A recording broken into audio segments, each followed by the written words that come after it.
Hello बच्चों, let's read the question. Weight put on the piston at one end of the U-tube filled with water. A makes the piston at the other end of the U-tube to rise.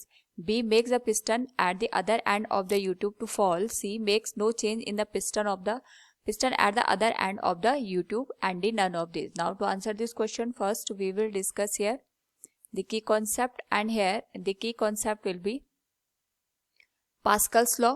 तो इस case में हमें ये समझना होता है कि अगर हम कहीं पे भी स्टेशनरी लिक्विड की बात करते हैं किसी कंटेनर में, और अगर हम कंटेनर के किसी एक पॉइंट का प्रेशर चेंज कर दें, सपोज हमने यहाँ से फोर्स लगा के इस पॉइंट का प्रेशर चेंज किया, तो जितना चेंज इन प्रेशर इस पर्टिकुलर पॉइंट पे आएगा उतना ही चेंज इन प्रेशर हमें किसी अदर पॉइंट पे भी देखने को मिलेगा। हम यहाँ पे कोई भी पॉइंट सेलेक्ट कर दें तो वहां पे हमारे पास जो चेंज इन प्रेशर आएगा वो सेम आएगा। So we can say here कि हमारे पास कोई भी दो पॉइंट पे जो प्रेशर की वैल्यू होगी that will be equal to each other.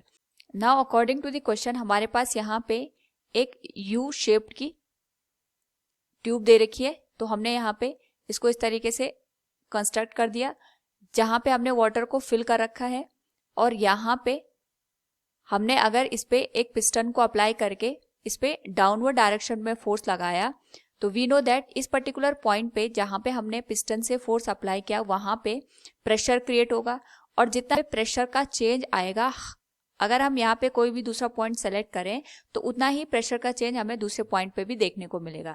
तो जो यहाँ पे यू शेप की ट्यूब दे रखी है उसके अदर एंड पे अगर हम बात करें, सपोज हमने यहाँ पे बात की, तो यहाँ पे हमारे पास जो प्रेशर लगेगा वो डाउनवर्ड डायरेक्शन में लगेगा, जिस डायरेक्शन में हम यहाँ पे फोर्स लगा रहे हैं।